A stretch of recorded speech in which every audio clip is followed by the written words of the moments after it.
On this video, we're going to talk about the Canon Eos Rp and the 4K on the camera. I want to go ahead and get down to the truth of what the 4K is like. I want to look at video of the 4K.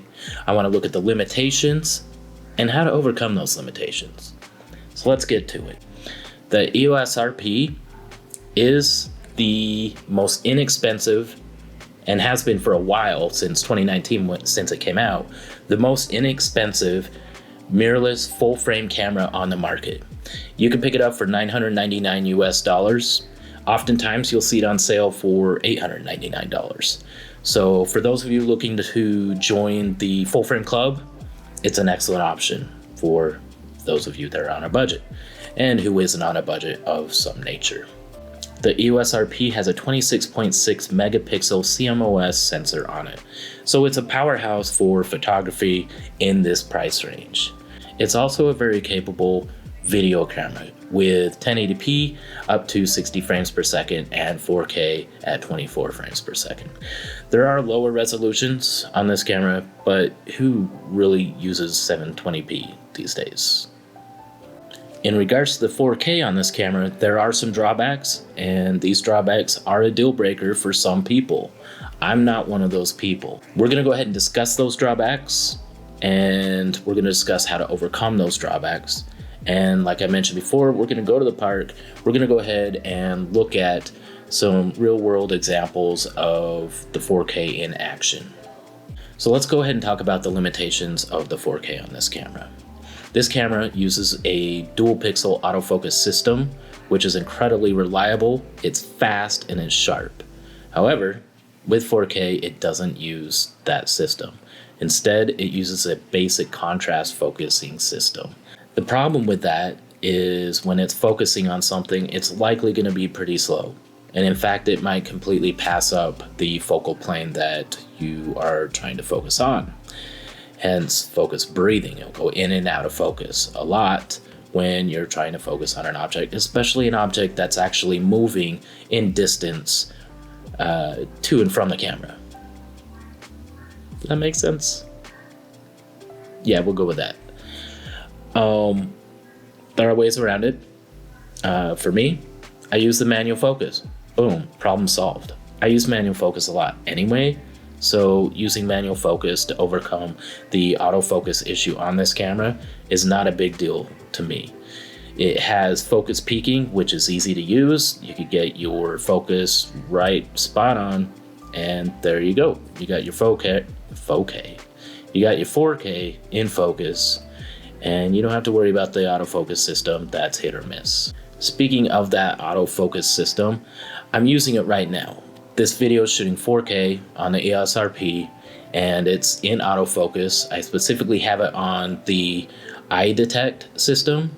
The idea is that it's supposed to detect my eyeball and continually keep focus on my eyeball as I talk or move around.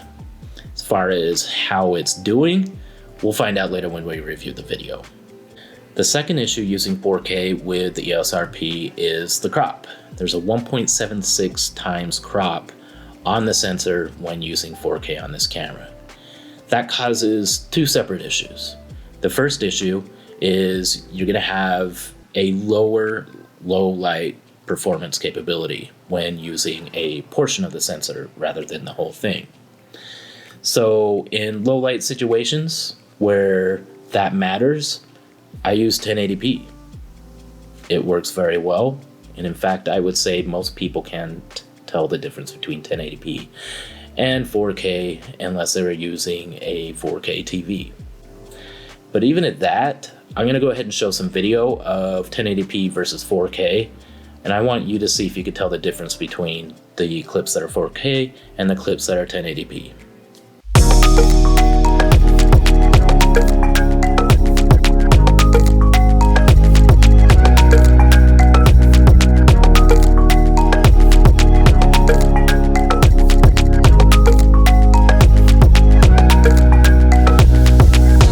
Were you able to tell the difference? Don't lie. The second issue with the crop on 4K with this camera is the crop itself. So right now, my lens is set to a focal length of 48 millimeters. With the crop, it's effectively setting me at 85 millimeters. That's the issue. There it is right there. So if you're shooting landscape video and you want to get a wide view of the landscape that you're looking at, you're going to have a harder time using the 4K on this camera in those situations, because it's going to take the sensor and crop it smaller, and therefore you're not getting as wide of a view. It could also be viewed as an advantage to some shooters. For example, if you're shooting wildlife or any other subject that you need to get closer than your lens has capability of, then the crop works to your advantage. For example, when I'm shooting at 110 millimeters, the equivalent focal length using the 4K on this camera with the crop is 193 millimeters.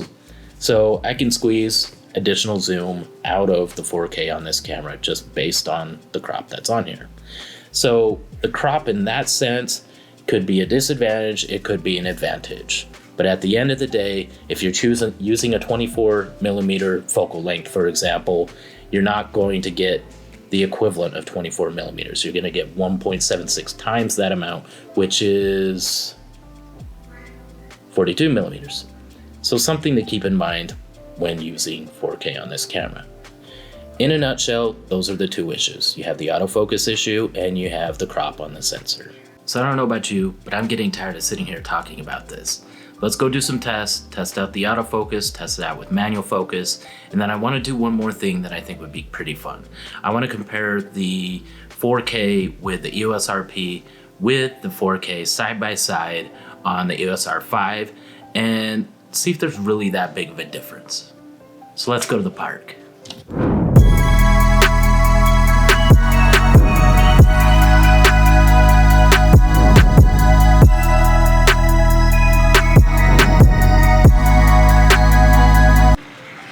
Okay, so we're in 4K with the EOS Rp using autofocus. How quickly can we go from this fountain to the grass? So to the grass.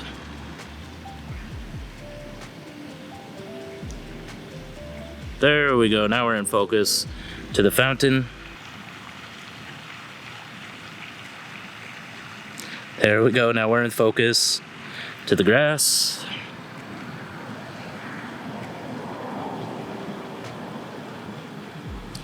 To the fountain.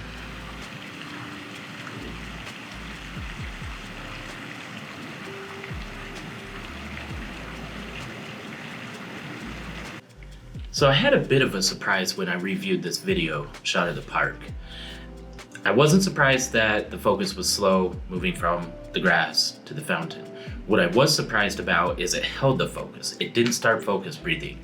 And that is pretty amazing to me because I assumed it would be much worse.